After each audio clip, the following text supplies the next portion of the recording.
Shalom, shalom, shalom, peuple de Dieu. Shalom, soyez la bienvenue à l'hôtel des prières.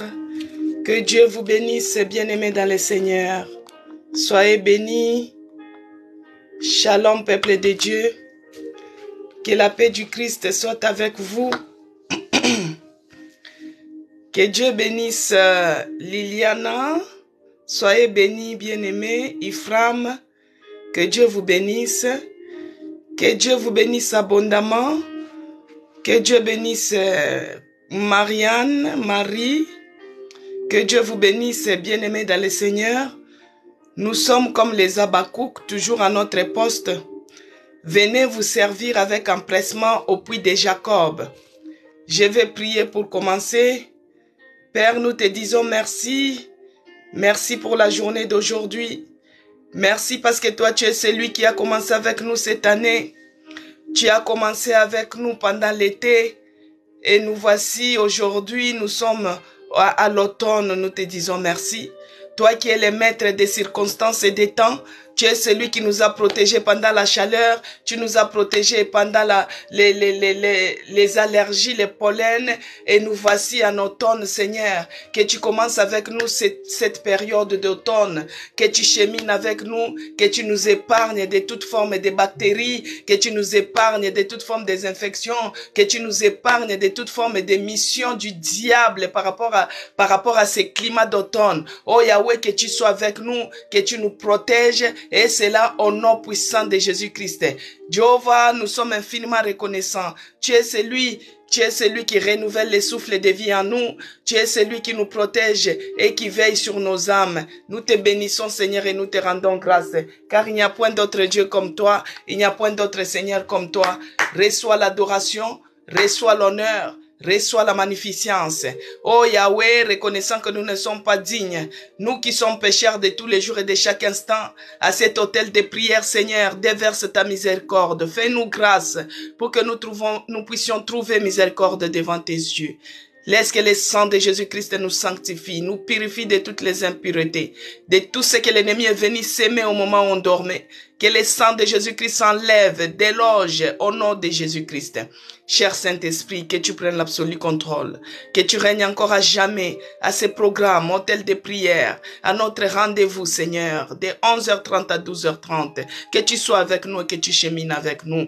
Père, tout ce qui peut amener les envoyés du diable pour venir déstabiliser ton peuple avec des commentaires ignobles, avec la mission diabolique, que leur mission pour aujourd'hui soit paralysée, anéantie, refoulée loin de nous. Au nom puissant de Jésus-Christ, nous chassons maintenant tout ce qui n'est pas de Dieu, toute forme de raisonnement, d'intellectualisme. Nous renversons leurs raisonnements, nous renversons leurs projets, nous renversons leurs plans, nous boostons ça dehors. Au nom puissant de Jésus-Christ. Père, que tu règnes encore à jamais dans ces lieux, que tu te manifestes encore à jamais dans ces lieux, dans le nom de Jésus-Christ. Que j'ai ainsi prié, j'ai dit, merci Seigneur Jésus-Christ. Oh merci, oh mon Dieu, mon roi. Merci éternel Dieu de grâce. J'ai béni Zacharie 4, que tu sois béni. Que Dieu te bénisse. Que Dieu bénisse Christine Mbombo. Que Dieu bénisse Maman Esther. Que Dieu bénisse Maman Monique depuis Lubumbashi. Soyez bénis. Que Dieu bénisse Marie Bobo. Que Dieu bénisse Moumoun. Que Dieu vous bénisse abondamment, bien-aimés dans le Seigneur. Que Dieu vous bénisse, Marianne, Amandine, Aurélie, que Dieu vous bénisse. Que Dieu vous bénisse abondamment. Shalom, shalom, peuple de Dieu. Que la paix du Christ, la paix de notre Seigneur Jésus-Christ soit avec vous, dans vos maisons, dans votre campagne, dans votre travail. Que la paix soit avec vous. Que la paix du Seigneur soit avec vous. Bien-aimés dans le Seigneur, shalom encore. Que Dieu bénisse Betty, que Dieu bénisse Dominique, que Dieu bénisse Charlotte, que Dieu bénisse Serge. Soyez bénis Lisa. Que Dieu vous bénisse abondamment. Bien-aimés, nous sommes toujours à notre programme d'hôtel de prière. C'est un programme où nous prions, nous pouvons évangéliser, nous pouvons encourager, pour affermir la foi de l'autre. Que Dieu vous bénisse. Que Dieu t'accorde la paix. La paix, sœur Betty, que Dieu te donne la paix, que la paix du Christ soit avec toi. Oh, que Dieu bénisse Pierrette, que Dieu bénisse Iser 55, que Dieu bénisse Cathy, que Dieu bénisse Rosalizar, que Dieu bénisse Aimé, que Dieu bénisse Iser 5. Que Dieu vous bénisse abondamment. Bien-aimés dans le Seigneur, bien-aimés dans le Seigneur, nous sommes à l'autel des prières. À l'autel des prières, nous prions, nous élevons Jésus-Christ, nous témoignons, nous exhortons et nous propageons l'évangile. C'est ça la mission et l'objectif de cet autel de prière. Bien-aimés dans le Seigneur, nous devons être toujours reconnaissants. Reconnaissants envers ces dieux-là. Parce que notre Dieu, il est le maître des circonstances et des temps. Il est le maître des temps. Il est celui qui nous a gardés, bien-aimés, pendant la période d'été. Il y a des gens qui sont morts avec la canicule. Il y a d'autres qui sont morts à cause de la chaleur, ils n'en pouvaient plus. Que Dieu bénisse Rosalie. Il y a d'autres personnes qui sont décédées à cause de feu pendant l'été, bien-aimé. Mais toi et moi, Dieu nous a préservés. Dieu nous a gardés. Quand bien même que les températures étaient très élevées, mais Dieu nous a protégés. Il nous a gardés parce qu'il est le maître des temps. Il est le maître des circonstances. Et voici aujourd'hui, nous entrons dans un autre climat. Changement de climat, bien-aimé. Nous sommes en automne. Nous disons merci à notre Dieu parce que c'est lui qui va commencer avec nous cette période d'automne. Que Dieu nous préserve encore contre toutes les infections d'automne. Que Dieu nous préserve contre toutes les bactéries, tous les microbes qui peuvent circuler pendant l'automne. La fraîcheur, que nous puissions résister parce que c'est lui qui est notre protecteur. C'est lui qui est notre manteau. C'est pourquoi nous allons lui dire merci. Merci parce qu'il a commencé avec nous. Il a terminé avec nous les autres climats. Et nous voici maintenant aujourd'hui en automne pour les gens qui sont dans les pays européens. Prions au nom de Jésus-Christ. Tu dis merci. Si tu es en Afrique, tu dis merci pour le souffle de vie que Dieu t'a donné. Tu dis merci parce que Dieu a cheminé avec toi jusqu'aujourd'hui le 23. Donc nous devons être toujours reconnaissants de ce que Dieu fait pour nous. Prions, bien-aimés. Avant que nous puissions commencer, nous devons toujours dire merci à notre Dieu parce qu'il renouvelle sa bonté chaque matin. Seigneur, nous te disons merci. Merci pour la vie de ma sœur Zachary 4. Merci pour la vie de ma sœur Christine. Merci pour la vie de ma sœur, mon frère, tous ceux qui sont connectés à cet instant. Oh mon Dieu, nous te disons merci. Merci pour ceux-là qui vont suivre aussi plus tard sur YouTube. Merci Seigneur Jésus-Christ. Toi, tu es celui qui chemine avec nous. Toi, tu es celui qui nous épargne. Toi, tu es celui qui nous parle. Toi, tu es celui qui nous protège. Et nous voici aujourd'hui dans les climats d'automne. Nous te disons merci parce que tu nous as protégés pendant l'été. Tu nous as protégés pendant le printemps. Tu nous as protégés pendant tous les 4 saisons. Et nous voici Seigneur en automne. Que tu chemines encore avec nous. Que tu nous préserves de tous les flèches du malin. Que tu nous préserves de toute forme de bactéries, microbes et autres, des épidémies. Préserve-nous, Seigneur. Protège tout un chacun de nous. Que ce soit ceux-là qui sont en Afrique, nous te disons merci, Seigneur Jésus-Christ. Parce que toi, tu es celui qui les garde. Tu les épargnes de tous les dangers. Tu les épargnes des accidents. Et ils sont en vie aujourd'hui. Nous sommes infiniment reconnaissants pour l'autel des prières. Nous sommes infiniment reconnaissants pour la journée d'aujourd'hui. Nous sommes infiniment reconnaissants pour cette période d'automne. Merci, Seigneur Jésus-Christ. Bien-aimé, ce n'est pas un hasard. Que Dieu bénisse Laetitia. Que Dieu bénisse Christine Mbombo de là où vous êtes. Soyez bénis Isère 64. Marie-Ange, que Dieu vous bénisse. Ce n'est pas pour rien, on doit toujours dire merci à Dieu. Parce que chaque période, chaque climat, il y a toujours, le diable, il est tellement risé. Il injecte toujours les choses, bien-aimés. Pendant l'automne que nous avons commencé aujourd'hui, que Dieu nous préserve de toutes les flèches de l'ennemi, que Dieu nous préserve de toute forme de bactéries, que Dieu nous préserve de toute forme de microbes, des infections, que Dieu puisse nous préserver. Bien-aimés, moi j'ai toujours prié pour le climat. À chaque fois que nous entrons pendant la période d'été, moi je prie toujours pour cette période. Que Dieu bénisse Fifane. Quand nous entrons en période d'hiver, moi je prie toujours pour cette période. Mais regardez, bien-aimés, regardez comment on a vécu ici la pandémie, l'épidémie. Bien-aimés, moi j'avance toujours. J'avance toujours avec mes requêtes. Et là, aujourd'hui, nous commençons l'automne. Demain appartient à Dieu. Tu ne connais pas ce qui va se passer demain. Bien-aimé, tu ne connais pas ce qui va se passer dans une semaine. Tu ne connais pas ce qui va se passer dans un mois. Quand la Covid a commencé pendant l'hiver, c'était comme une blague. Oh, c'était la maladie des Chinois. Après, ça a franchi les frontières. Après, c'est devenu une pandémie. Vous avez vu comment les gens sont partis. Toi, tu ne les dépasses pas, bien-aimé. Toi, tu n'es pas meilleur que eux. Mais c'est par la grâce. C'est pourquoi chaque saison, comme aujourd'hui nous sommes entrés en automne, nous devons prier pour cette période d'automne. Pendant la période d'automne, il y a beaucoup de microbes qui circulent aussi. Il y a beaucoup d'infections. Mais nous, notre Dieu, il est notre protecteur. Il est celui qui nous garde. Mais nous ne devons pas rester sur place comme disaient les lépreux. Non, non, non, non. Nous devons avancer. C'est pourquoi nous devons prier. Nous savons qu'il est celui qui nous protège. Mais nous devons lui remettre aussi les climats d'automne. Que Dieu nous préserve de toutes les flèches du malin. Amen, peuple de Dieu. Que Dieu puisse nous garder et nous protéger pendant cette période. C'est une période où il fait froid. C'est une période où des fois il fait chaud. Donc les changements de chaud et froid, ça ne cadre pas avec le corps. Des fois il y a le rhume, il y a les toux, il y a des grippes, il y a des fois pour d'autres personnes c'est même mortel. Mais que Dieu nous préserve, bien-aimés. Que Dieu puisse bénir aussi Prunelle. Que Dieu puisse bénir la sœur bénie aussi. Soyez bénis. Belgo, soyez bénis. Alors, notre verset d'ouverture comme d'habitude. Luc 4. Chapitre 4, verset 18 à 19, il est écrit. Bien-aimé, l'Esprit du Seigneur est sur moi. Il m'a oint pour annoncer une bonne nouvelle aux pauvres. Aujourd'hui, Dieu a préparé aussi quelque chose, une bonne nouvelle pour nous. Il m'a envoyé pour guérir ceux qui ont le cœur brisé, bien-aimé.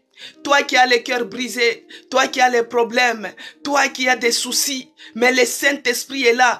Toi qui as dit qu'il manquait la paix, la sœur Betty qui manque la paix, mais le Saint-Esprit est là. Il est là pour te guérir. Il est là pour te donner la paix. Il est là pour faire les pansements à ton cœur qui a des blessures.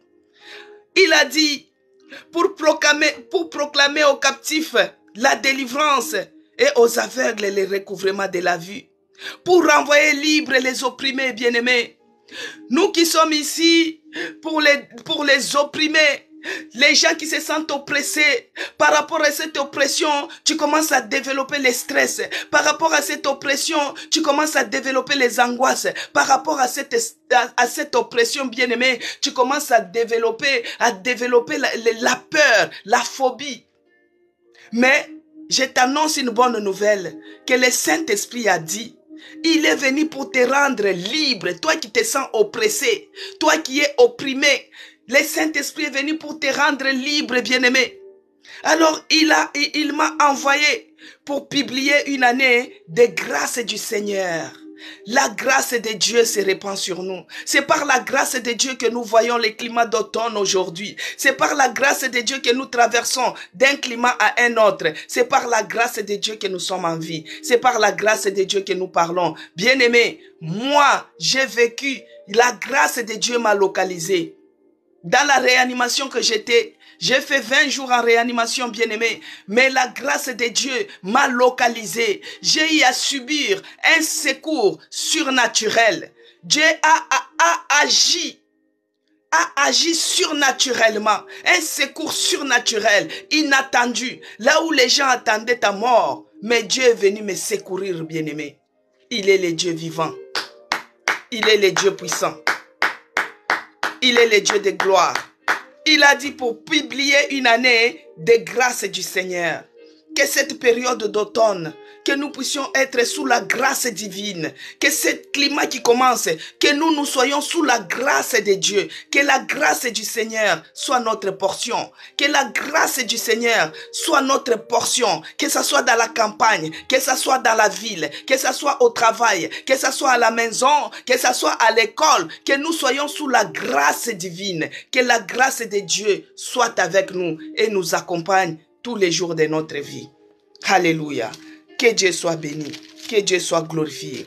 Alors, nous allons continuer notre passage d'hier.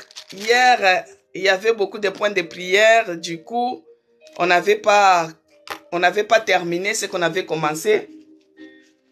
C'était l'histoire des 4 lépreux. Ceux qui ont participé hier, ils ont écouté les débuts. Donc, pour la bonne compréhension, on va recommencer. Donc, c'est dans Nombre 5, c'est dans 2 Rois 7 et le verset 4 jusqu'à l'histoire finie jusqu'au verset 20. Mais on va partir progressivement. Il est écrit, Élisée dit, écoutez la parole de l'Éternel. Élisée, c'était un grand prophète. Ah, que Dieu te bénisse, Laetitia. Les gens qui se sont abonnés sur YouTube, soyez bénis. Que Dieu vous fasse du bien. Que Dieu vous accorde la paix et les miracles dans vos attentes. Abonnez-vous aussi sur la chaîne YouTube. C'est écrit Mama CC Blessing. Et Dieu vous fera du bien, bien-aimé. Alors, il est écrit, Élisée, c'était un prophète. Il dit, écoutez la parole de l'Éternel. Ainsi parle l'Éternel. Demain à 7 heures, on aura une mesure de fleurs de farine pour un cycle et 2 mesures d'orge pour un cycle et à la porte de Samarie. Bien aimé, en Samarie, il y avait une famine. Une famine jusqu'à ce que les gens ont commencé à se manger. Les gens sont devenus cannibales à cause de la famine. Aujourd'hui, bien aimé, nous sommes 2 Rois 7, à partir du verset 1 jusqu'au verset 20. Mais on va partir progressivement. L'Oredoumou. Nous sommes à 2 Rois 7. Bonjour Espoir, que Dieu te bénisse. 2 Rois 7, à partir du verset 1 jusqu'à 20. 2 Rois 7, verset 1 jusqu'à 20. Mais on va aller progressivement. Je recommence. Élisée dit, écoutez la parole de l'Éternel. Ainsi parle l'Éternel. Demain à 7 heures, on aura une mesure de fleurs de farine pour un cycle et 2 mesures d'orge pour un cycle à la porte de Samarie. Bien aimé, à l'époque, en Samarie, il y avait une grande famine. Il y avait la faim. Il y avait la sécheresse. Donc, la famine vraiment extrême. Jusqu'à ce que les gens commençaient à devenir cannibales. Les gens commençaient à se manger entre eux. Maintenant, si les gens déjà arrivaient à devenir cannibales, c'est-à-dire que les animaux domestiques étaient déjà achevés. Comme les chiens, les chats, tout ce qui est domestique, pigeons, tout était bouffé parce qu'il y avait une grande famine. Voici maintenant l'homme de Dieu, le prophète Élisée bien-aimé. Il est venu prophétiser. Il a dit, demain, ainsi parle l'Éternel, à 7 heures demain, on aura une mesure de fleurs de farine. Donc, il y aura la farine à gogo. Demain, pour un cycle de 2 mesures d'orge et pour un cycle à la porte de Samarie. Donc, ça sera, demain, on aura la nourriture en abondance, que tout le monde sera en possession de cela. Alors, toi qui aimes qu'on te prophétise, aujourd'hui, il y a beaucoup de prophètes bien-aimés. Aujourd'hui, il y a beaucoup de prophètes. C'est comme j'avais dit hier. Il y a beaucoup de prophètes. Gédéon avait demandé un signe. Si c'est toi réellement qui est en train de me parler, si c'est toi l'Éternel, moi je vais voir un signe.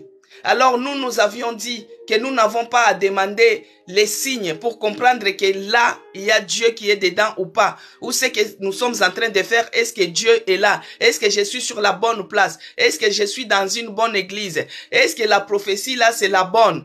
Nous avons notre signe, c'est Jésus-Christ de Nazareth. Jésus-Christ, notre seul Seigneur et Sauveur. Si vous entrez quelque part, on est en train d'élever Jésus-Christ comme le seul Seigneur et Sauveur, vous êtes sur la bonne place. Mais si vous êtes dans un endroit où on est en train d'élever un serpent, on est en train d'élever un arbre comme un veau d'or pour dire que c'est ça votre Dieu, c'est ça votre Seigneur, je pense que ça, ce n'est pas le bon endroit, ce n'est pas le bon endroit, ce n'est pas la bonne place. Ta bonne place, les signes, c'est là où on élève Jésus-Christ comme le seul Seigneur et Sauveur. Alors, pour les gens qui aiment, il y a d'autres personnes qui aiment trop qu'on leur dise leur devenir. Vous aimez trop qu'on prophétise sur vous. Il y a d'autres personnes, quand tu les invites à l'église, la première des questions, ils disent, est-ce que votre pasteur, il voit les choses? Est-ce que votre pasteur voit? Est-ce que toi, tu vois? Parce que toi, tu mets ta foi si on te prophétise un truc, si on te dit un truc. Aujourd'hui, tous les chanteurs de la rue sont devenus des prophètes. Tous les sorciers du quartier sont devenus les prophètes. Tous les mandona sont devenus les prophètes. Toi qui aimes les prophéties, comment distinguer que cette prophétie c'est la bonne ou ce n'est pas la bonne? Par exemple, il y a la sœur Betty qui a dit qu'il manquait la paix. Et moi, je viens, je dis, il y a une sœur qui s'appelle Betty. Si on localise, on dit ton nom. Est-ce que ça c'est une prophétie? Tout ça parce que Dieu avait dit à Jassé que quand tu étais monté sur l'arbre, je t'ai vu. Alors tous les gens ont pris, maintenant c'est les noms. C'est ça maintenant la prophétie. Mais non. Il y a un nom commun.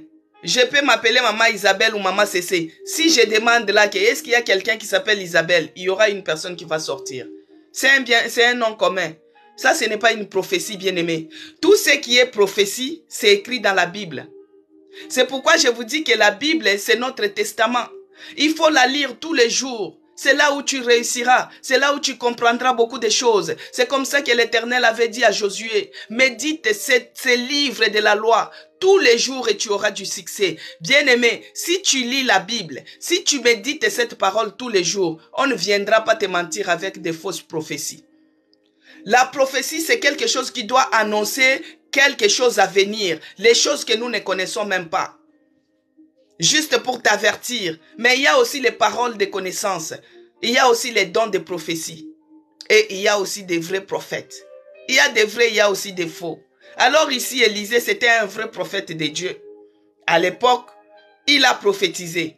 Voici maintenant au verset 2. L'officier sur la main duquel s'appuyait les rois répondit à l'homme de Dieu. Quand l'Éternel fera des fenêtres au ciel, pareille chose arriverait-elle? Lui, cet officier, lui, il était incrédule. Lui n'a pas cru à la prophétie de Dieu. Il n'a pas cru. C'est comme quand moi je vous dis que j'ai fait 20 jours en réanimation. Mais quand vous me regardez comme ça, des fois vous allez dire que non, je raconte n'importe quoi. Mais si vous venez et que je vous montre l'album, vous regardez deux personnes différentes, peut-être c'est là où vous allez croire. Mais il y a d'autres chrétiens aujourd'hui qui sont comme les Thomas. C'est quand ils voient, c'est là où ils croient. Non. Jésus-Christ a dit quoi? Heureux ceux qui ont cru sans pour autant voir. Si tu veux être heureux, crois seulement. Crois seulement, bien-aimé. Crois seulement et tu verras la gloire de Dieu dans ta vie. Cet officier, lui, il était incrédule. La parole, la prophétie est sortie. Lui, il ne croyait pas. Il a dit, même si Dieu ouvrait les fenêtres au ciel, pareille chose que tu dis là. Non, non, non, non, non, ça ne peut pas se réaliser. Lui, il était dans ses raisonnements. Lui, il était dans l'intellectualisme. Lui, il était dans lui, quoi. L'incrédule. C'est comme tu es à l'église, ou comme on est là à l'hôtel de prière. Au lieu de saisir la pensée de Dieu, au lieu de saisir ce que Dieu veut me dire aujourd'hui, mais toi, tu es sur les fautes d'orthographe. Ah là, il fallait qu'elle mette là, mais il a mis les.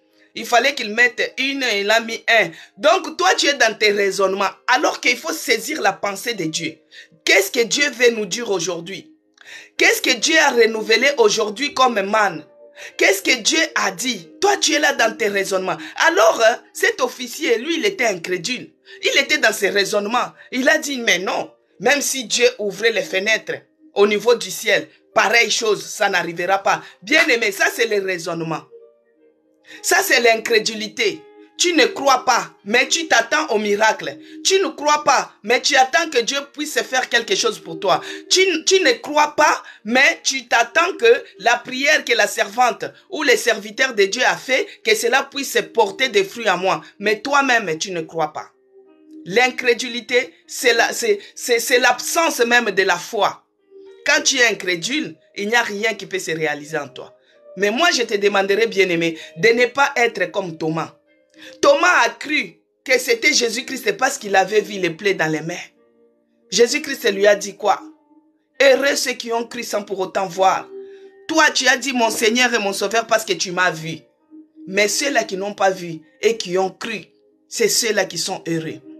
Alors ici, l'officier, lui, il était incrédule. Il a dit, même si Dieu ouvrait les fenêtres au ciel, pareille chose ne peut pas arriver. Lui, il était dans ses raisonnements. Lui, il n'a pas saisi la pensée de Dieu.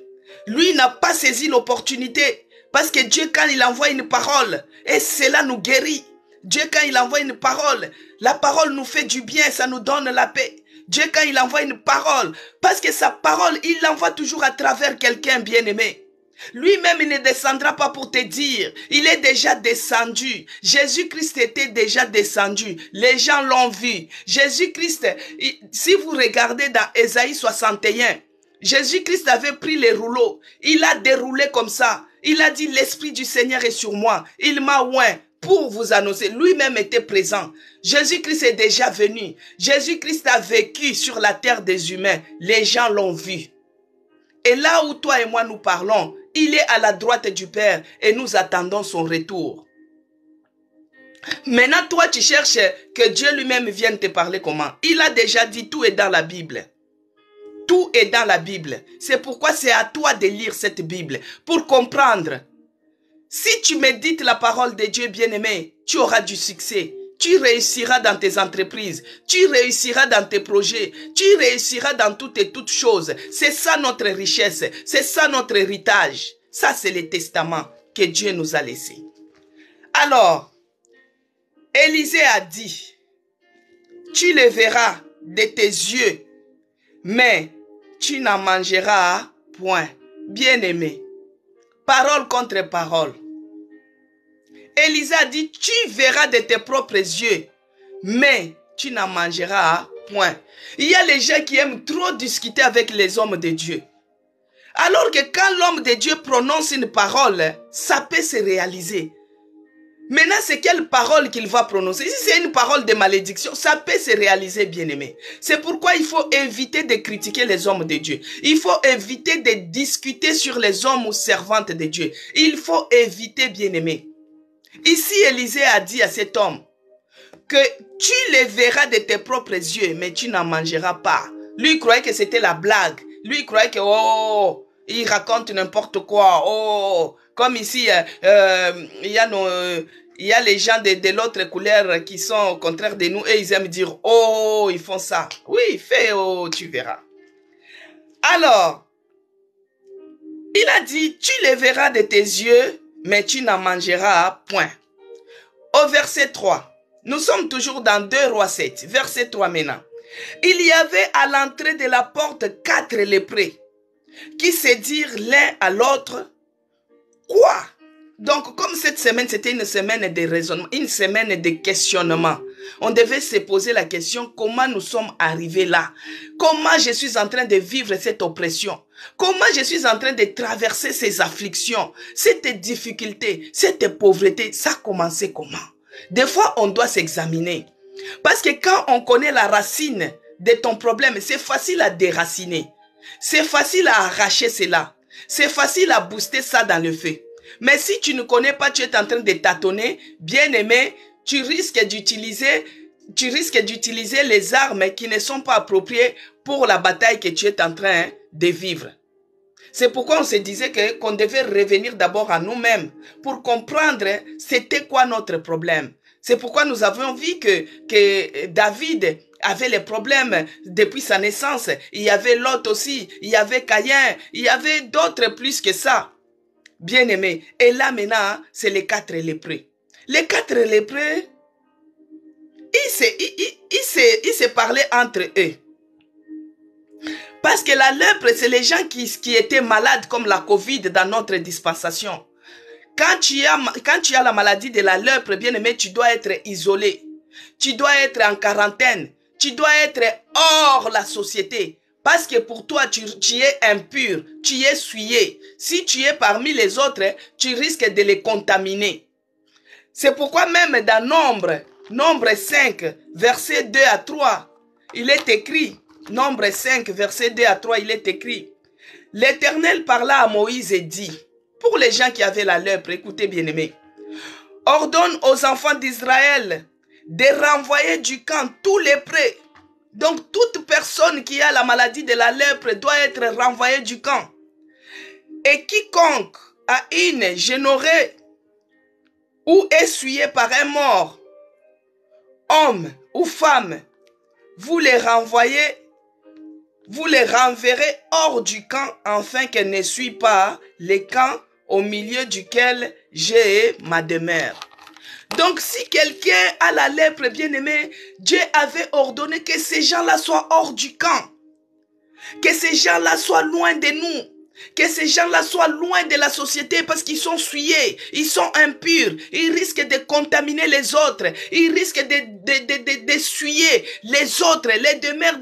Donc, refouler, renvoyer, isoler, hors du camp, mis dans la quarantaine. C'est comme ça que ces lépreux étaient bien aimés. Ils étaient 4, ils étaient hors du camp parce qu'ils avaient leur maladie, ils étaient rejetés. C'est comme toi et moi, bien-aimés. Moi, je ne sais pas là où tu es en train de vivre l'oppression. Je ne sais pas là où tu es en train de vivre tes afflictions. Je ne sais pas dans quel domaine que tu as des difficultés. Bien-aimé, aujourd'hui, tu es rejeté par la famille, tu es rejeté par la société, tu es rejeté par les hommes à cause de ta maladie incurable, à cause de ta maladie chronique, à cause de la lèpre. Aujourd'hui, tu te retrouves lépreux. Ici, la lèpre, c'était une maladie qui rongeait les doigts, qui rongeait les pieds, qui rongeait les corps jusqu'à la mort. Et cette maladie était mortelle, était contagieuse. Peut-être aujourd'hui, toi, tu te retrouves hors du camp à cause de cette maladie que tu as là. Tu te retrouves hors du camp à cause de la sécheresse que tu es en train de vivre. Tu te retrouves hors du camp à cause des problèmes multiples que tu es en train de vivre.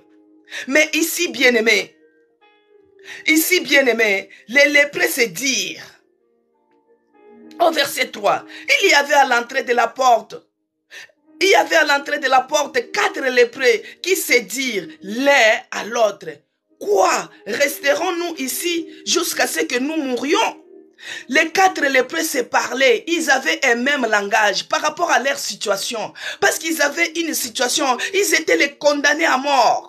C'est pourquoi nous allons refuser toute forme de condamnation. Il n'y a plus maintenant de condamnation pour ceux-là qui sont en Christ. Parce que tu as Jésus-Christ bien-aimé. Quel que soit ce que le monde peut te condamner, quel que soit ce que la médecine peut te condamner, il n'y a plus maintenant de condamnation pour ceux qui sont en Christ. Parce que Jésus-Christ est sur la croix. Il a détruit toute forme de condamnation. Commence à repousser maintenant toute condamnation à la mort, toute forme de condamnation à la pauvreté, à la stérilité, au célibat, tu repousses cela loin de toi, au nom puissant de Jésus-Christ. Il n'y a plus maintenant de condamnation pour ceux qui sont en Christ. Bien-aimés, ici les lépreux, ils étaient condamnés à mort. Mais ils avaient un seul langage. Ils se parlaient entre eux. Mais toi, dans ta maison, bien-aimé, quand il y a un problème, il y a un enfant qui est malade, peut-être c'est ton papa qui est malade, peut-être c'est ta soeur qui est malade, peut-être c'est ton cousin. Au lieu d'avoir un langage, au lieu que vous soyez unis, vous commencez à vous disputer. Vous commencez à chercher les sorciers. Vous commencez à chercher qui habillait les chapeaux. Non. Non, non, non, non, non, non, non, non. Quand il y a un problème, bien-aimé, vous devez être dans l'unité. Vous devez être dans l'unité. L'unité fera votre force, bien-aimé. Vous devez être dans l'unité. Vous devez avoir le même langage. Ces lépreux, ils étaient lépreux. Ils étaient hors du camp. Mais eux tous, ils avaient le même langage. Ils se disaient, si nous restons là, nous allons mourir. Mais toi, tu as les problèmes, bien-aimés. Tu as les problèmes, bien-aimés. Mais au lieu, tu as un problème. Au lieu d'avoir un seul langage, au lieu que vous puissiez avoir l'unité, mais vous, bien-aimés, vous êtes dans les disputes. Vous êtes dans les disputes. Vous êtes dans les disputes. Alors il est écrit dans Marc 3, verset 25. Il est écrit Marc 3, verset 25. Et si une maison est divisée contre elle-même, cette maison ne peut subsister. Bien-aimé, si cette maison est divisée contre elle-même, cette maison ne peut pas subsister. Vous, dans votre maison, vous avez les problèmes, bien-aimés. Dans votre maison, vous avez une situation, bien-aimée. Mais si vous vous disputez, au lieu de chercher la solution, qu'est-ce que nous devons faire? Mais vous vous disputez, bien-aimés. Mais par rapport à ces disputes, vous n'allez pas subsister. Vous n'allez pas tenir ferme. Vous n'allez pas vous lever. Vous n'allez pas trouver la solution. Pourquoi? Parce qu'il y a la division. Mais ces quatre lépreux bien-aimés, ils avaient un seul langage. Ils avaient un seul langage. Ils se sont dit, si nous restons ici, jusqu'à ce que nous mourions, et si nous songeons à rentrer dans la ville, la famine est dans la ville, et nous y mourrons. Et si nous restons ici, nous mourrons également. Donc ils réfléchissaient, bien-aimés. Ils se sont dit, si nous partons, si nous retournons dans la ville là-bas, il y a la famine et nous allons mourir. Et si nous restons ici également, nous allons mourir. Bien-aimé, toi qui as accepté Jésus-Christ comme le seul Seigneur et Sauveur, tu l'as accepté et tu actives ta foi quand tout va bien. Mais quand tout va mal, tu commences à trembler. Tu commences à chercher à retourner. Tu commences à chercher à aller voir les charlatans de ton quartier. Bien-aimé, tu mourras. Regardez la femme de Lot. La femme de Lot avait regardé derrière. Cette femme était morte, était restée une statuette. On ne mange pas ce qu'on a déjà vomi. On ne retourne pas dans ces vomis, bien-aimés, pour les manger. On ne retourne pas là où on a déjà abandonné. Ici, les quatre lépreux, ils ont dit, si nous retournons en Samarie, parce que là-bas, il y a la famine, parce que là-bas, on nous a condamnés, parce que là-bas, on nous a chassés, parce que là-bas, nous étions moins que rien. Si nous retournons là-bas, nous allons mourir. Bien-aimé, toi qui as abandonné la vie du péché, autrefois, tu partais en boîte de nuit, autrefois, tu faisais les choses ignobles, toi qui as abandonné déjà, tu as choisi ton camp, tu as choisi de servir ton Dieu. Mais comme tu traverses la vallée de l'ombre, tu commences à chercher à retourner. Comme tu es en train de traverser la sécheresse, tu commences à chercher à retourner. Bien-aimé, tu mourras. Toi qui as abandonné les vols, tu as dit, je commence à prier, j'abandonne les vols. Je commence à prier, j'abandonne l'adultère. Je commence à prier, j'abandonne la vie de la rue. Mais parce que dans Jésus, il te fait passer par les brisements, tu te retrouves maintenant pendant la période de sécheresse, bien-aimé. Pendant cette période de sécheresse, tu manques même un franc, tu manques même 1 euro. Tu commences à penser quand tu volais. Oh, quand je volais à l'air là, je ne manquais pas même 100 $. Je ne manquais pas 10 $. Bien-aimé, si tu retournes, tu mourras. Tu avais abandonné autrefois la sorcellerie. Maintenant, tu es venu chez Dieu. Tu commences à dire que, oh, n'importe qui commence à jouer avec moi. Attends, je vais retourner dans la sorcellerie pour les envoûter. Tu mourras. Tu mourras, bien-aimé. Tu mourras. Quand on a déjà accepté Jésus-Christ, on avance, bien-aimé. On avance, bien-aimé. On avance, bien-aimé. On avance. Il y a une chanson qui dit, jamais reculer, toujours avancer. Moi j'ai trouvé Jésus-Christ dans ma vie. Oh, jamais reculer, recule, toujours avancer, avancer. Alors quand on a Jésus-Christ bien-aimé, on ne recule pas. On ne retourne pas derrière. On ne retourne pas sur ses pas. On ne mange pas ce qu'on a vomi. On ne regarde pas en arrière. Alors, les 4 lépreux se sont dit, si nous retournons, nous allons mourir. Si nous restons ici également, nous mourrons. Bien-aimé, par rapport à ta situation, tu ne fais rien pour trouver la solution. Les médecins t'ont dit qu'il n'y avait rien, qu'on ne peut rien faire. Donc, tu attends ta mort certain. Donc, tu es condamné comme les lépreux. Et toi aussi, tu te dis, parce qu'eux, ils ont dit, donc on attend. Mais non! Ne faut pas attendre cette sentence. Parce que si tu restes sans rien faire, tu mourras. Tu te dis que, oh non, moi, il y a l'esprit de célibat.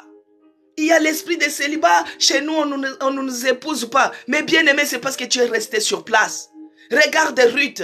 Ruth est partie glaner dans la plantation de Boaz. C'est son déplacement, bien aimé. Ruth a quitté chez eux. Elle a suivi sa belle-mère. Et de sa belle-mère, elle est partie dans une plantation glanée, bien aimé. Elle a glané là-bas. Et c'est là-bas que Boaz lui a vu. Et toi, tu te dis que, oh, chez nous, il y a l'esprit de célibat. Non, bien-aimé. Non, si tu restes sur place, tu mourras aussi. Les lépreux ont dit, si on retourne, on va mourir. Mais si on reste sur place, on mourra. Si tu restes sur place, bien-aimé, sans rien faire, tu vas mourir aussi. Tu vas mourir également. Tu vas mourir. Alors ces lépreux, ils étaient tellement unis. Ils réfléchissaient ensemble. Ils se sont dit, si nous restons ici, nous mourrons également. Allons nous jeter dans les camps des Syriens. S'ils nous laissent vivre, nous vivrons. Et s'ils nous font mourir, nous mourrons. Bien-aimés, ils ont pris la décision. Des fois, quand on a la foi, des fois, il faut avoir la décision. Des fois, il faut avoir la détermination. Des fois, il faut franchir. Bien-aimés, les Français disent, qui ne risque rien n'a rien. Dans la vie, des fois, il faut risquer. Bien-aimé, dans la vie, il faut risquer. Toi, tu veux avoir tout dans la facilité. Toi, tu veux avoir tout dans la facilité. Mais non, il faut risquer, bien-aimé. Ces lépreux, ils se sont dit, si nous retournons, nous allons mourir. Si nous restons là-bas sur place, nous allons mourir. La meilleure façon de faire, c'est de bouger. Qu'on parte dans les cas, qu'on parte affronter. Et chez les Syriens, bien-aimés, au moins là-bas, il y avait 2 possibilités. Au moins chez les Syriens, dans les camps des ennemis, il y avait 2 possibilités. Ils ont dit, s'ils nous laissent vivre, nous vivrons. Les lépreux ont dit qu'on parte dans les camps de l'ennemi. Dans les camps des Syriens, ils ont pris une décision de s'élever, de marcher. Ils ont pris une décision de s'élever, d'avancer. Ils ont pris une décision de dire, s'ils nous laissent vivre, nous allons vivre. Et s'ils décident de mourir, nous allons mourir. Bien-aimé, qui ne risque rien n'a rien. Il ne faut pas attendre tout dans la facilité. Ce n'est pas parce qu'on a dit que tu as accepté Jésus-Christ que tu es sauvé. Voici maintenant, il y a les lions qui arrivent là. Toi, tu vas rester sur place pour dire que non, j'ai Jésus-Christ à moi. Il va venir me sauver devant cette attaque du lion. Mais bien-aimé, si tu n'appliques pas la sagesse, tu vas mourir. Tu mourras. Tu mourras, bien-aimé. Tu mourras. Il y a les lions qui est là. Mais tu les vois, il faut peut-être monter même sur l'arbre. Si l'arbre est à côté, les lions ne grimpent pas. S'il y a de l'eau, tu te jettes dans l'eau, tu nages, les lions ne grimpent pas. Tu fuis, bien-aimé. Et Dieu va mettre ses anges et ils vont te préserver du danger. Alors les lépreux, ils se sont décidés qu'on parte. S'ils vont nous laisser vivre, nous allons vivre. Mais les camps des Syriens, bien-aimés, il y a 2 possibilités. Il y a les oppresseurs qui cherchent ta mort. Les oppresseurs qui cherchent que toi tu puisses mourir. Ils cherchent à te condamner, te mettre hors du camp. Ils cherchent à te mettre dans les sépulcres comme les fous de Gadara. Ils cherchent à te mettre hors du camp, à te condamner, à t'isoler de la vie que Dieu a cherché que toi tu deviennes. Dieu veut que tu puisses vivre le bonheur. Mais les oppresseurs, ils veulent que toi tu vives les malheurs. Alors, ici, il y a 2 possibilités, bien-aimés. La possibilité du diable qui cherchera ta mort. Et ici, il a dit, si les Syriens disent que nous allons vivre, nous vivrons. Bien-aimé, quand tu es dans les afflictions, quand tu as les problèmes, tu es condamné par la société, tu es condamné par la médecine, tu es condamné par la famille, tu es condamné par les proches. Mais nous avons quelqu'un qui a dit, il n'y a plus maintenant de condamnation pour ceux qui sont en Christ. C'est Jésus-Christ. Même si tu es rejeté par la société, mais Jésus-Christ ne rejette personne, bien-aimé. Même si tu es rejeté par la médecine, mais Jésus-Christ ne rejette personne. Parce que dans ses meurtrissures, il a guéri toutes les maladies. Alors ici, la première possibilité, il a dit, si les Syriens décident que nous puissions vivre, nous vivrons.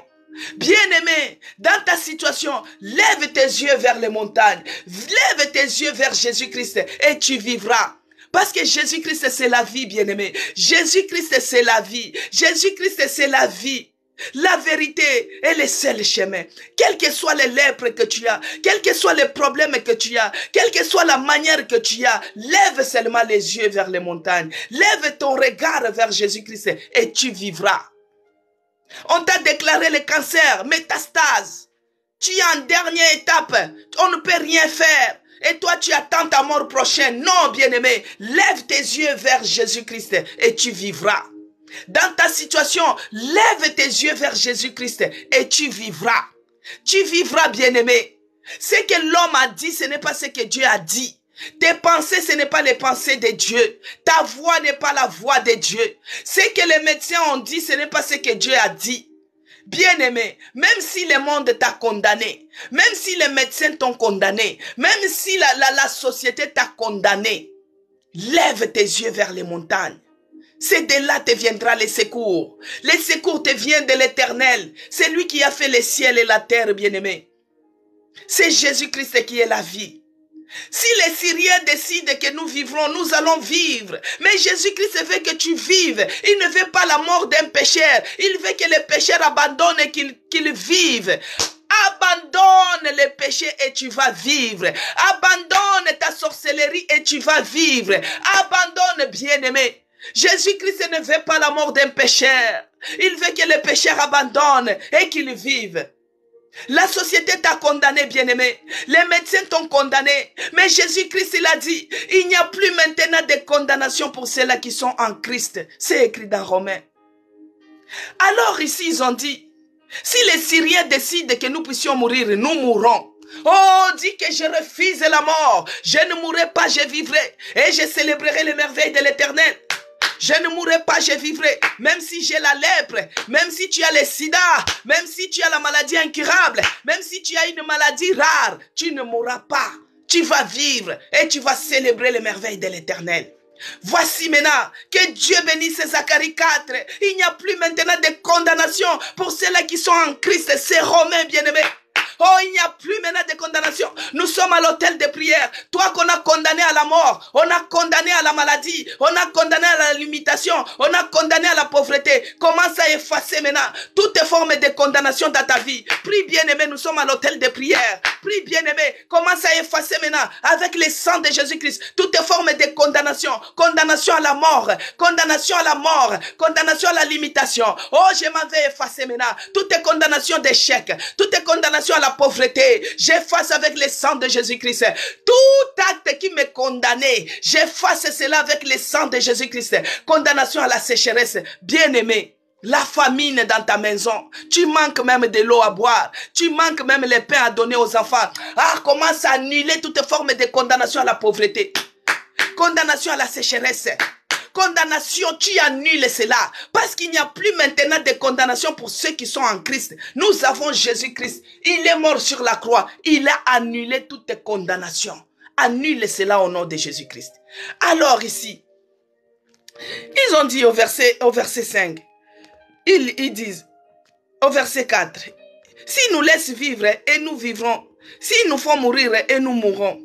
Alors au verset 5, ils partirent donc au crépuscule pour se rendre au camp des Syriens. Bien-aimés, ils ont décidé d'avancer. Au crépuscule, c'est au coucher du soleil. C'est comme en Afrique, vers 18 heures, il y a les couchers, le soleil couchant. Ça fait comme si c'est la nuit, ça fait comme si c'est la journée. Donc c'est entre les deux, vers 18 heures, 18h30 ou bien 19 heures. Parce qu'ici en Europe, pendant l'hiver, des fois le soleil, ça part jusqu'à 22 heures. Mais quand on est en Afrique, c'est là où on observe bien les crépuscules. Les crépuscules, bien aimés, c'est au coucher du soleil. C'est vers 18h30, 19h. Ils se sont mis d'accord que non. Donc on va aller se rendre dans les camps de l'ennemi au crépuscule, bien-aimé. On ne peut pas aller le matin comme ça. On doit avoir la sagesse. Le problème que j'ai, je ne peux pas aller me rendre comme ça devant les sorciers de ma famille pour aller les affronter. Non, non, non, non, non, non. Je dois prendre les stratégies, bien-aimé. Quand eux, ils se réunissent la nuit, ils sont en train de signer leurs ordonnances. Ils sont en train de signer leurs condamnations. La nuit, c'est là où toi aussi tu te lèves. Tu commences à briser, tu commences à détruire. Oh, prie bien-aimé, commence à briser maintenant, commence à détruire maintenant toutes tes condamnations, détruis, brise cela au nom puissant de Jésus-Christ. La nuit tu te lèves, la nuit tu te lèves, au coucher du soleil tu te lèves, pour ton problème bien-aimé, pour ton cas bien-aimé, tu te lèves et tu détruis, tu annules les condamnations, tu renverses tout ce qu'ils ont projeté pour faire dans la nuit. Bien-aimé, ils se sont levés, ils ont dit, ils partirent donc au crépuscule pour se rendre au camp des Syriens. Donc ils vont aller se rendre au camp des Syriens vers la nuit, vers le soir, au coucher du soleil. Vers 18h30, 19h, il y a le soleil couchant, la lumière devient faible. Parce que si on remarque vite que toi tu as la lèpre, on risque d'avoir... On risque de bien te voir vite fait. C'est comme ici en Europe. Tu sais que tu n'as pas les papiers, mais tu veux t'exposer. Tu sais que tu n'as pas les papiers, mais tu veux faire les choses comme les gens qui ont les papiers. Là, tu t'exposes, bien-aimé. Tu sais que tu n'as pas les papiers. Il faut faire les choses bien. Tu achètes ton ticket, tu prends ton transport, tu es en règle pour éviter les regards des sorciers, les regards des autres qui puissent trouver un truc pour t'arrêter.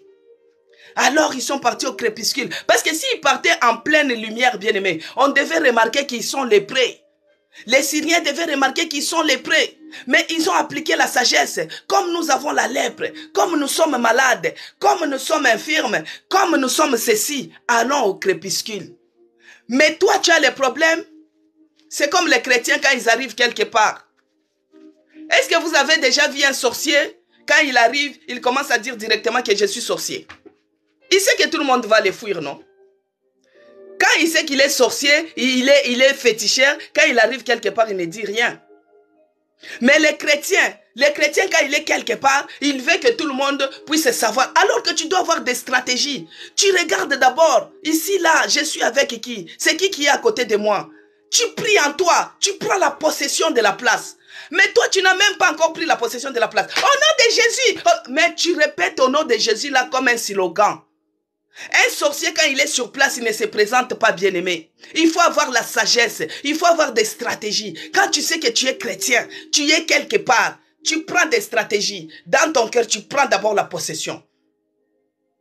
Tout ce qui va se faire dans ces lieux sera nul et sans effet. Toutes les flèches que l'ennemi va me lancer sera anéanti. Mais toi, quand tu arrives, tu commences à faire le bruit, tu commences à t'agiter. Non. Les sorciers, quand ils sont là, ils veulent te faire du mal. Ils prennent leur temps. Ils peuvent prendre même 10 ans pour te faire du mal. Ils prennent leur temps d'observation, bien-aimé. Ils prennent leur temps de bien mûrir leurs projets. Ils prennent leur temps. Mais les chrétiens sont agités. Les chrétiens sont agités, bien-aimés. Les chrétiens sont agités. Ils n'appliquent pas la sagesse. Et surtout quand on lui a déjà dit que cette maladie, c'est fini. On ne peut rien faire pour toi. Alors on commence à lui proposer des choses. On commence à lui proposer des solutions qui sont ignobles. Il commence à accepter. Aujourd'hui, il y a même des fétiches dans les églises. Les miracles. Vous qui voulez des miracles. Vous qui voulez des sensationnels. Il y a même les gens, les autres, les faux brebis qui sont parmi les loups. Maintenant, ils commencent à imposer les gens des mains pour qu'ils tombent, qu'ils fassent. Et vous aimez ça. Bien aimé, il faut appliquer la sagesse. Quand on sait qu'on est en train de subir, peut-être ton oppresseur, c'est celui qui est juste à tes côtés. Mais puisque toi tu te dévoiles, lui il va changer de stratégie. Parce que si c'est lui qui a fait que toi, tu puisses vivre le blocage, mais tout le temps tu te lamentes, tu es à ses côtés, lui, il va changer de stratégie. Il va dire, ah, comme il commence à être sur la piste des solutions, moi je vais aller appeler encore 7 autres. Comme ça, on va venir bien lui cribler comme un fromage. On va te presser comme ça au pressoir. Bien-aimé, toi tu es toujours là. Toi tu es toujours là. Toi, tu es en train de parler, tu es en train de donner. Tu donnes les instructions. Et là-bas dans leur camp, ils changent de stratégie. Un chrétien à des moments, tu dois être sage. Tu dois appliquer la sagesse dans ce que tu es en train de vivre. Alors ici, les lépreux, ils étaient sages. Non seulement ils étaient unis, ils avaient un seul langage, ils avaient aussi la sagesse. La sagesse, ils se sont dit que non, que nous puissions aller au crépuscule, que nous puissions aller se présenter au crépuscule. Parce que quand nous partons vers la nuit, on ne va pas savoir que nous sommes lépreux. On ne saura pas que nous sommes malades. On va nous prendre qu'on est venu seulement s'abandonner dans leur camp. Et nous avons fui la guerre. C'est comme les réfugiés. Quand les réfugiés ils viennent, nous avons fui la guerre. Et nous venons maintenant se présenter comme réfugiés. Et ils sont partis vers les soirs, bien-aimés, au verset 5, pour se rendre au camp des Syriens. Et lorsqu'ils furent arrivés à l'entrée du camp des Syriens, voici, il n'y avait personne. Et ils croyaient qu'il y aura il y aura des soldats, il y aura des contrôleurs, il y aura des mbila, il y aura des contrôleurs. Il n'y avait personne. À la frontière, il n'y avait personne. Bien-aimés, le Seigneur a fait entendre dans les camps des Syriens un bruit de chants. Bien-aimés, dans tes afflictions, dans tes interrogations, dans tes soucis, là où tu manques la paix, Dieu, il connaît, il entend tout. Il entend dire les cris poussèrent par les enfants d'Israël. On les a fait pousser les cris par leurs oppresseurs. Dieu a entendu. Il sait que toi, on t'a condamné, on t'a rejeté par la société. Mais tu es en train de raisonner. Est-ce qu'il faut que je retourne? Est-ce qu'il faut que je reste? Est-ce qu'il faut que j'avance? Oh mon Dieu, je lève mes yeux vers toi. Je dois avancer. Je dois me déplacer. Et Dieu, il connaît. Et les miracles t'attendent là-bas. Bien-aimé, si on regarde bien, quand Élisée, au premier verset, quand Élisée avait prophétisé, est-ce que les lépreux étaient là? Les lépreux ne savaient même pas le problème de la prophétie. Mais quand Dieu veut accomplir quelque chose, bien-aimé, c'est toujours à travers une personne. C'est toujours à travers une personne. C'est toujours à travers une personne.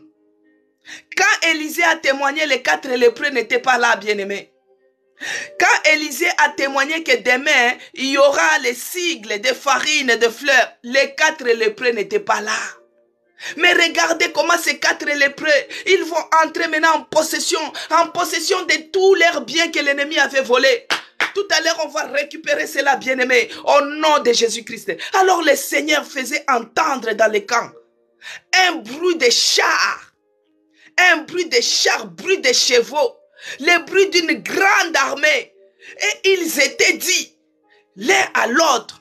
Donc à chaque fois que les lépreux avançaient, à chaque pas, c'était le bruit qui retentissait maintenant dans les camps des ennemis, dans les camps des oppresseurs, dans les camps des Syriens. À chaque pas que tu avances, à chaque fois que tu avances avec Jésus-Christ, il y a le bruit maintenant qui retentit dans les camps de tes ennemis. C'est lui qui détient tes papiers, il va lâcher. C'est lui qui détient tes enfants, il va lâcher, bien-aimé. C'est lui qui détient ta santé, il va lâcher. C'est lui qui détient, qui cherche à détourner la destinée de l'enfant comme Kylian. Il va lâcher, bien-aimé. Il va lâcher. Alors à chaque fois que les lépreux avançaient, c'était un grand bruit, un grand tonnerre qui brûlait, qui se faisait entendre dans les camps des Syriens. Au verset 6, le Seigneur avait fait entendre dans les camps des Syriens un bruit de chars, un bruit de chevaux, un bruit d'une grande armée. Oh, l'Éternel des armées, l'Éternel des armées, il va s'élever aujourd'hui au devant de nous et il va terrasser nos ennemis. Bien-aimés, et il s'était dit l'un à l'autre, voici les rois d'Israël a pris à sa solde contre nous les rois des Essiens et les rois des Égyptiens pour venir nous attaquer. Pour eux, ils croyaient que c'était une armée Une armée des Égyptiens qui sont venus les attaquer. Donc c'est comme si on vous disait que Poutine, il vient vous attaquer. À l'époque en Afrique, c'était Kadhafi. Si on dit qu'il vient vous attaquer. Bien aimé, comme j'aime toujours parler de ce que Dieu a fait, des témoignages, vous allez rire. Une fois, on était à Paris, à la gare de Barbès. Alors, on était en dessous, on attendait le métro. J'étais avec une dame, on attendait le métro. Maintenant, vous-même, vous savez qu'ici en France, à un certain moment, il y a eu les attentats, il y a eu les ceci. Donc, tout le monde, on est souvent aux aguets. Même dans les gares, on dit, si vous voyez un sac abandonné, il faut le signaler. Voici maintenant, nous, on était à la queue, on attendait le métro, bien-aimé. Maintenant, le métro, en parallèle, l'autre queue est venu. Il y avait un bruit, il y avait un mouvement bien-aimé qui était suspect. Tout le monde commençait à fuir. Mais qu'est-ce qui se passe? Bien-aimé, 5 minutes, c'était beaucoup. Tous les queues du métro étaient vides.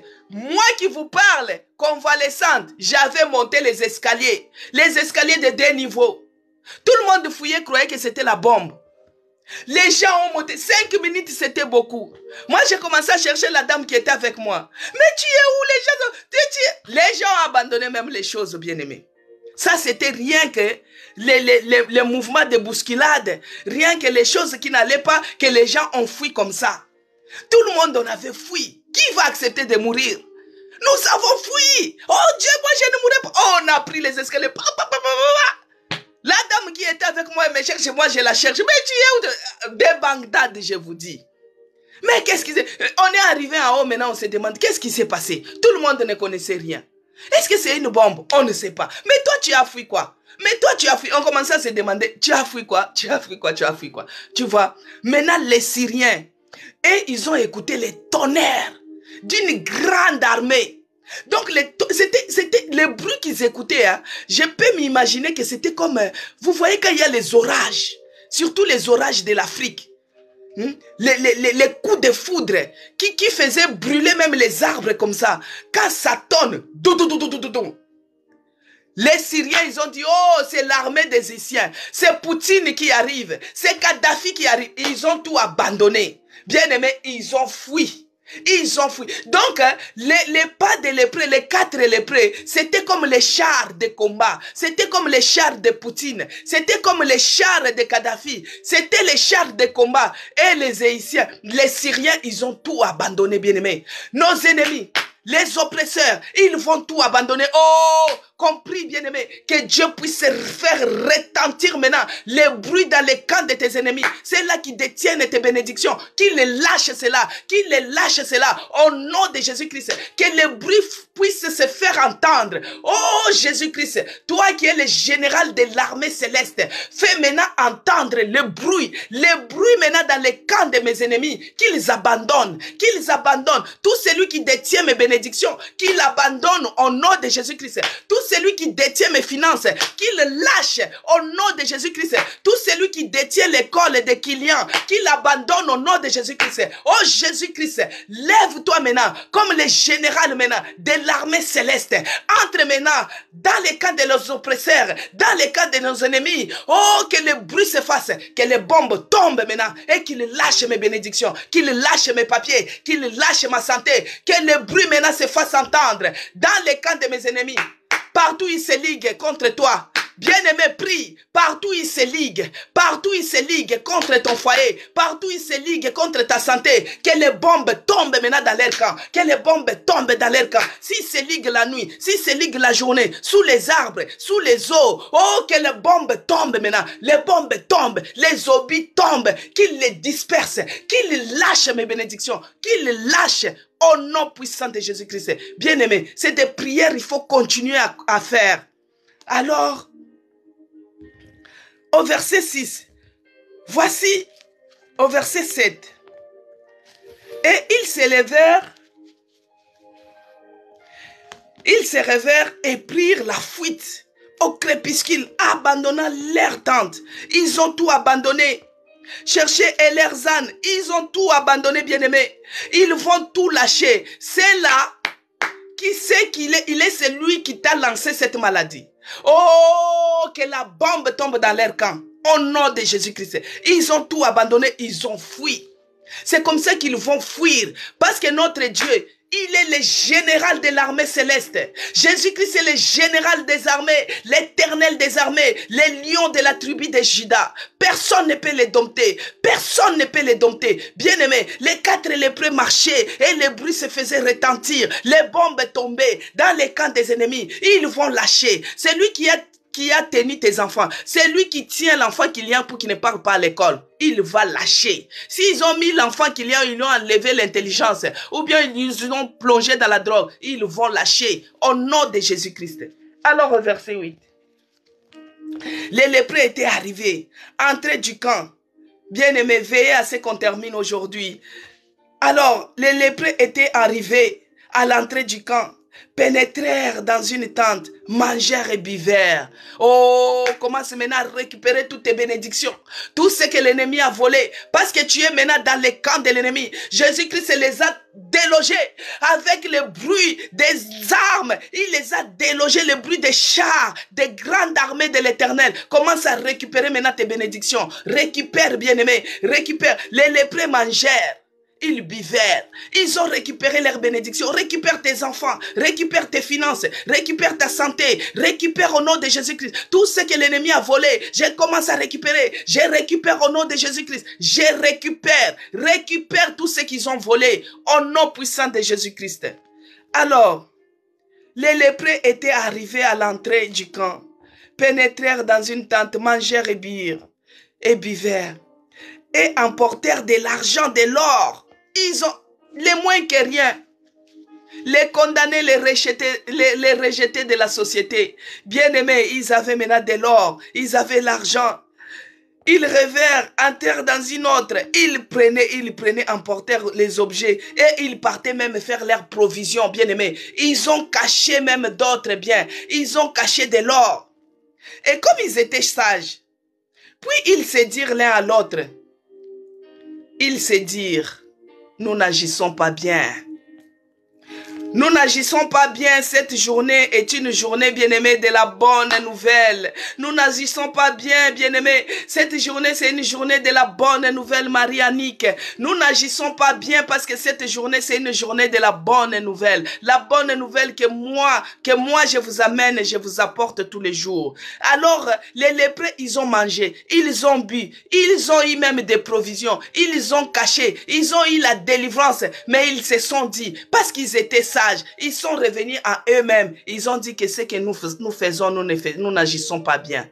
Bien-aimé, toi qui manges tous les jours la parole de Dieu, toi qui participes tous les jours à l'autel de prière, toi qui a découvert que Jésus-Christ, il est la solution à ton problème, mais tu les manges et tu t'accapares tout seul, alors qu'ils se sont dit que nous agissons mal.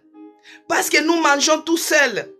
Nous devons aller apporter la bonne nouvelle au roi. La bonne nouvelle, c'est propager l'évangile, bien-aimé. Que Dieu bénisse ceux-là qui ont partagé. Propager l'évangile. Parler de Jésus-Christ. Parler des témoignages. Même si tu étais lépreux, mais il y a Jésus-Christ qui t'a gardé. Il y a d'autres personnes qui avaient les lèpres qui sont morts. Il y a d'autres personnes, malgré leur faiblesse. C'est dans la faiblesse que Dieu te donne la force. Il faut parler de ce qu'il a fait. Il faut parler de ce qu'il a fait. N'attends pas seulement les miracles, n'entends pas seulement pour voir, afin de parler pour lui. Tu dois parler. Il ne faut pas manger tout seul. Il ne faut pas écouter tout seul. Et propage, parle de Jésus-Christ. Il y a l'hôtel de prière qui existe. Parlez-en. Il y a l'église et la Nouvelle Jérusalem à Chelles. Parlez-en. Invite les gens. Viens à l'église, bien-aimé. Ce que nous faisons, nous agissons mal. Moi, je sais que Jésus-Christ, c'est la vie. Mais je laisse ma soeur qui est en train de mourir. Je sais que Jésus-Christ c'est la guérison. Mais je laisse ma soeur en train de mourir, en train de périr. Ce que nous faisons, nous agissons mal. Les lépreux ont mangé, ils ont bu, ils ont caché même. Ils ont fait des provisions. Ils ont récupéré toutes les années. Ils ont mis les provisions. Bien aimés, ils se sont revenus en eux. Ils ont dit que ce que nous faisons, nous agissons mal. Nous devons aller donner la bonne nouvelle. La bonne nouvelle, c'est celle de parler de Jésus-Christ. La bonne nouvelle, c'est propager l'évangile de Jésus-Christ. La bonne nouvelle, c'est dire à quelqu'un que si tu crois au Seigneur Jésus-Christ, tu seras sauvé, toi et ta famille. La bonne nouvelle, c'est chercher les âmes. C'est comme moi, je vous dis. Tous les jours, je vous invite dans notre église. Venez à l'église La Nouvelle Jérusalem. La maison des chrétiens rachetée pour Dieu. Parce que nous ne voulons pas manger tout seuls. Nous ne voulons pas se rassasier tout seuls. Nous ne voulons pas boire tout seuls. Il faut que nous puissions vous annoncer, vous qui n'avez pas des églises, vous qui habitez ici à Paris, vous qui habitez non loin de chez nous, mais venez à la Nouvelle Jérusalem.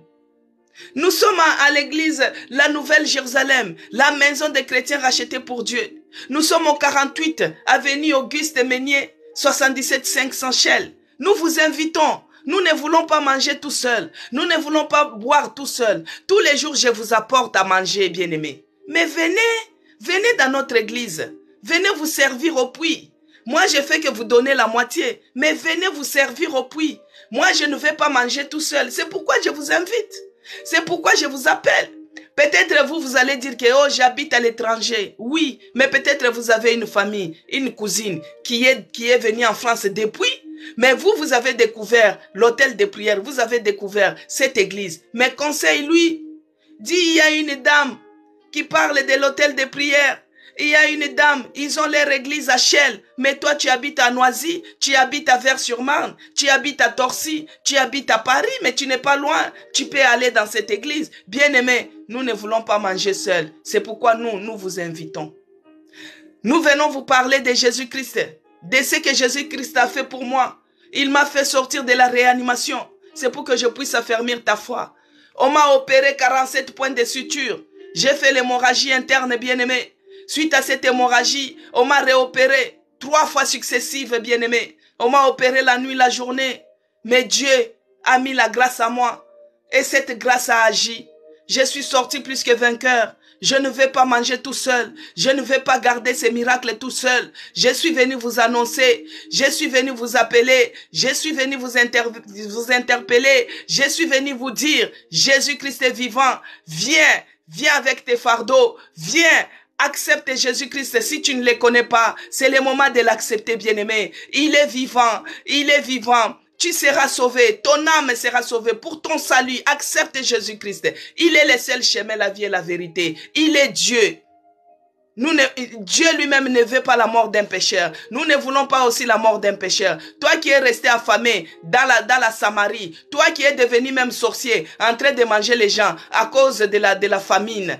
Mais nous avons trouvé les dieux des miracles. Nous avons trouvé les dieux qui guérissent cette maladie. Nous avons trouvé les dieux qui témoignent. Nous avons trouvé les dieux des dieux. Alors nous vous en parlons, bien-aimés. Parlez-en aussi aux autres. Invitez les gens. Parlez-en. Parlez-en, bien-aimés. Il veut que nous puissions être ses témoins. Il veut que nous puissions témoigner de ce que Jésus-Christ a fait pour nous dans le monde entier, partout, que nous puissions parler de Jésus-Christ. Ces 4 lépreux, on les avait ignorés, on les avait abandonnés, on les avait rejetés, qu'ils avaient la lèpre. Mais ils sont retournés maintenant dans le pays, comme les évangélistes bien-aimés. Pourquoi maintenant les gens là, ils ne les ont pas chassés? Que pourquoi vous venez nous annoncer cette bonne nouvelle? Quittez, vous êtes les lépreux. Ils se sont précipités, bien-aimés. Même Naaman qui disait, l'officier qui disait que même si les fenêtres s'ouvraient, de telles choses ne peuvent pas arriver. Il s'est précipité. Personne ne les a pas tenus car qu'ils étaient les lépreux.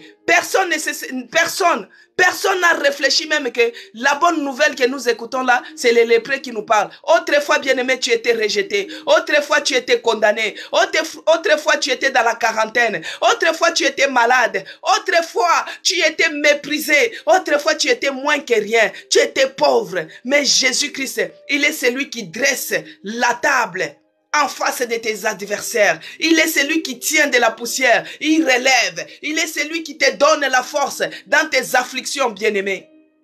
Ces 4 lépreux qui étaient malades, qui titubaient pour marcher, qui n'avaient pas la force dans leur faiblesse. Oh, Dieu, c'est lui qui a fait le miracle. Il a fait le miracle pour ces 4 lépreux. Les 4 lépreux, quand ils sont revenus dans leur pays, ils sont venus des évangélistes. Ils ont commencé à parler, ils ont commencé à témoigner de ce que Dieu a fait pour eux, du miracle qu'ils ont vécu, de ce que Dieu a fait pour eux. Bien-aimés, ne mangeons pas seuls. Nous agissons mal. N'écoutons pas seul la parole de Dieu, nous agissons mal. Allez-y évangéliser, témoignez de ce que Dieu est bon. Même si tu n'as pas les papiers, témoignez même de la vie qu'il t'a donnée. Il y a d'autres qui meurent pour venir en Europe, mais toi tu es venu quand même. Tu es arrivé, les papiers c'est quoi, bien-aimé? Glorifie Dieu, parlez-en, propagez la parole, évangélisez, gagnez les âmes pour Christ. Jésus-Christ revient bientôt. Quand il reviendra, est-ce que tu seras, il va te trouver dans sa plantation? Témoigne, bien-aimé. Témoigne, gagne les âmes. Gagne les âmes pour Jésus-Christ. Témoigne de ce qu'il a fait pour toi. N'attends pas de voir pour croire. Il est là. Jésus-Christ agit. Jésus-Christ est le miracle. Que Dieu vous bénisse, bien-aimé.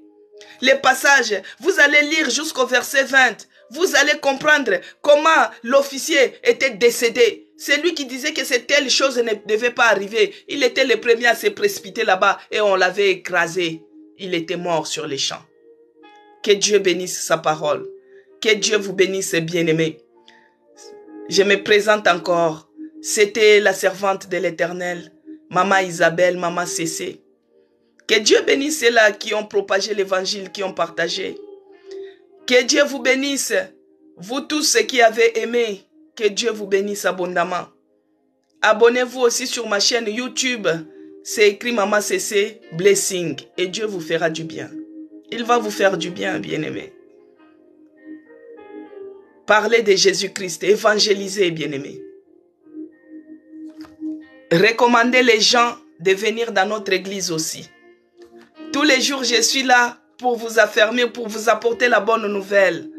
Mais vous, moi, je ne vais pas manger tout seul, bien-aimé. Venez dans notre église. Nous sommes à Chelles, 48, avenue Auguste Meunier, 77 500 Chelles. Amandine, mais tu peux venir. C'est auprès d'Auchan. Auprès de, vous voyez le carrefour qui est entre Pôle emploi et carrefour d'Auchan. Nous sommes sur l'hôtel, dans la salle de réception au restaurant Escale du Maroc, bien-aimé. Et nous sommes au-dessus. Tous les dimanches, nous sommes là de 9h30 à 11h30. Si vous arrivez, vous tirez la porte du côté gauche, vous tirez la porte et vous entrez. Oui, Amanda, il faut évangéliser tout le monde. Venez à l'église, venez bien-aimés. Moi, je vous invite dans notre église. Il y a la place pour tout le monde. Et ça sera bien. Que Dieu vous bénisse. Évangélisez, parlez de Christ. Parlez de ce qu'il a fait pour vous. Parlez du miracle. On n'est pas dans les moments de querelle. On n'est pas dans les moments de dispute. Parlez vraiment de Christ. Parce que les lépreux, ils ont vu leur miracle. Ils ont dit, ce que nous faisons, nous agissons mal. Qu'on apporte les jours où je viendrai à Paris. Ah oui, Zacharie, ça sera un grand plaisir même de se revoir. Ça sera un grand plaisir. Il y a les gens qui sont venus dans notre église. Moi, je les ai montré même les photos quand j'étais en réanimation. Que Dieu vous bénisse vraiment. Que Dieu vous bénisse vraiment. Ceux-là qui ont donné des roses, soyez bénis. À demain par la grâce de Dieu. L'hôtel de prière. L'hôtel de prière s'est levé. C'est par rapport à une victoire de l'oppression à la délivrance, de la mort à la vie, de la maladie à la guérison, de la réanimation à la maison. C'est là où l'hôtel de prière s'est levé. Parce que je ne pouvais pas garder ce que Dieu a fait pour moi, de les garder tout seul. Non. Je devais mal agir. C'est pourquoi cet hôtel s'est levé. Je pense que peut-être dans tes afflictions, tu te retrouves par rapport à mon témoignage. Peut-être tu te retrouves parce que Dieu ne fait rien s'il n'y a pas une mission derrière. C'est pourquoi, si nous restons tout seuls, nous agissons mal. Évangélisons, parler de Jésus. Venez dans notre église, venez manger, vous servir aussi. Il y a la place pour tout le monde. Que Dieu vous bénisse. Demain, par la grâce de Dieu, nous serons là à 11h30 comme d'habitude. Soyez bénis. Je vais prier pour clôturer. Seigneur, nous te disons merci. Merci pour ta parole. Tu es celui qui fait des miracles et tu nous as interpellés. Les lépreux nous ont interpellés de beaucoup de choses. Père, ils ont dit que nous mangeons, nous buvons. Mais ce que nous faisons, nous agissons mal. Il faut que nous puissions apporter la bonne nouvelle. Seigneur, nous te demandons d'abord pardon. Parce qu'au moment où il fallait qu'on puisse témoigner de toi, peut-être nous étions dans la distraction. Nous n'avons pas fait. Nous mangeons. Nous demandons pardon. Donne-nous les ailes, la force de continuer à témoigner de ce que tu es merveilleux pour tout un chacun de nous. Tu es merveilleux et tu es bon. Tu es notre Dieu, l'Éternel des armées. C'est lui qui se met dans les camps de nos ennemis et qui les met en fuite. Ô Père, nous te disons merci. Parce que ce que l'ennemi détenait, nous l'avons récupéré au nom de Jésus-Christ. Toutes nos bénédictions, nous les avons récupérées au nom de Jésus-Christ. Père, que ton nom soit loué. Que ton nom soit glorifié. Pour ta parole qui nous a fait du bien. Ta parole nous a guéris. Dans le nom de Jésus-Christ que j'ai ainsi prié. Amen. Que la paix du Seigneur et la grâce soient avec vous.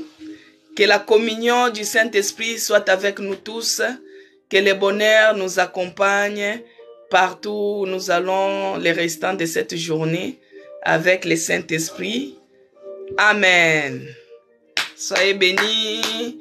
Que la paix du Christ soit avec vous. Que toutes les bénédictions. Je pense que Betty, elle a retrouvé la paix dans son cœur. Que Dieu vous bénisse abondamment. À demain par la grâce de Dieu.